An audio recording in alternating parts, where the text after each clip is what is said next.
So this weekend I had a huge fight with my husband, stormed out of the house.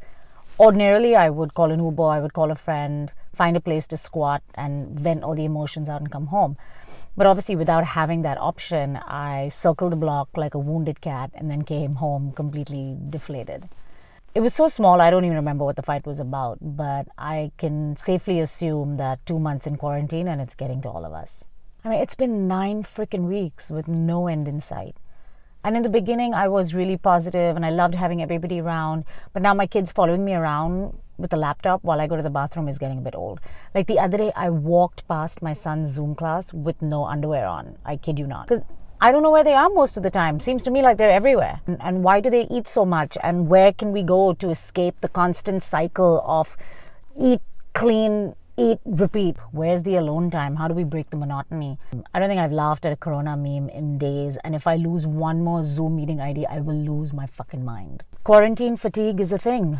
It's why states are seeing an uptick in travel. 82% of the people I polled on Instagram said that they were experiencing it. I'd like to have a word with the other lot and see what they're so chirpy about. But make no mistake, it is dangerous. As we know about this disease, it is highly contagious and people can pass it on without even knowing that they're having it. And in cities like San Francisco, where we've done a good job of flattening the curve, do we have a false sense of security? And they say that Americans, out of all the countries in the world, feel most entitled to their personal freedoms and inherent liberties. And is that why the death toll is the highest in the world? I mean, it's no big surprise that the lack of leadership in America is also contributing to this sense of uncertainty and the need for rebellion.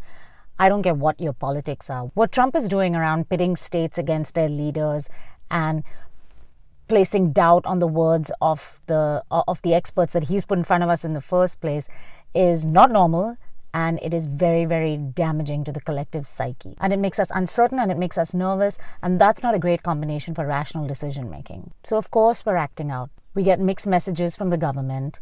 We're feeling more isolated and disconnected than we've ever felt before. We cannot comfort ourselves in ways we normally would by touching and hugging and crying together.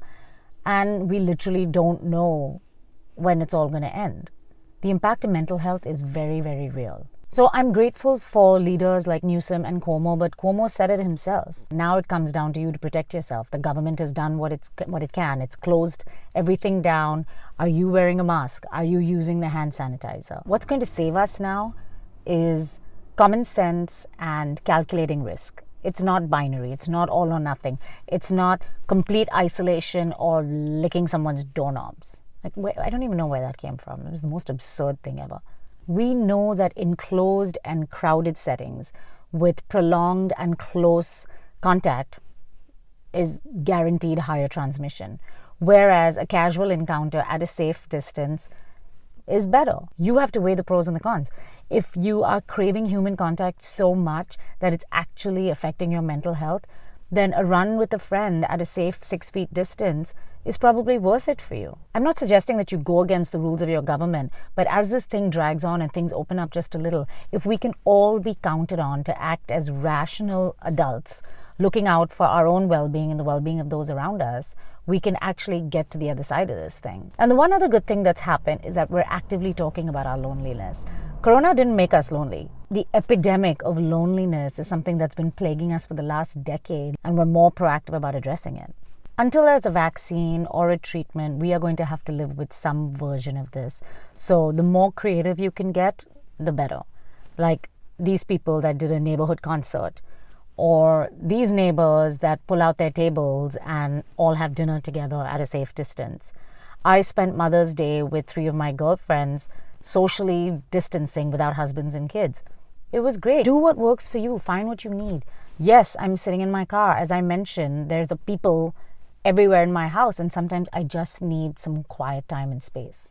The other thing that I think we need to get better at is just letting the emotions out.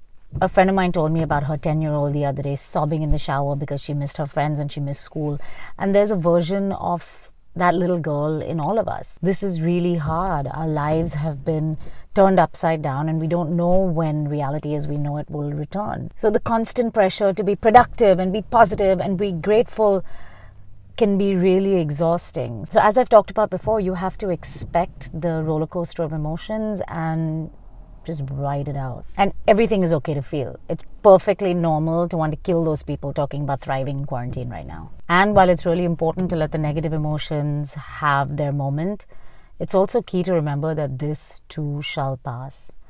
As human beings, we've survived wars, we've survived pandemics, we may even survive the Trump presidency. The one sure thing about our lives is change. So if we can focus on that and take it one day at a time and just do what we need to do to feel okay today, we can baby step ourselves over to the other side and then go back to licking doorknobs. I talked about this in one of my other videos.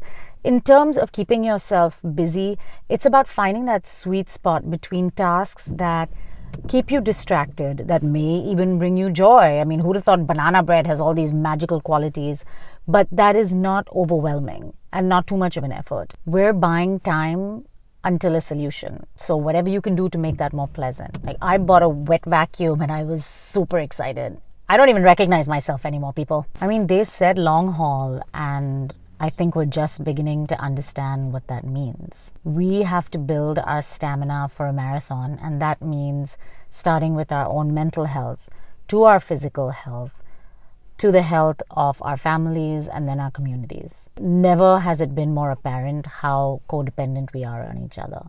And while we're at it, do me a favor. Stop thinking it's your God-given right to police other people on the street. First of all, it's exhausting to be paranoid and up in each other's business all the time. Second of all, it just creates more unpleasantness that nobody needs.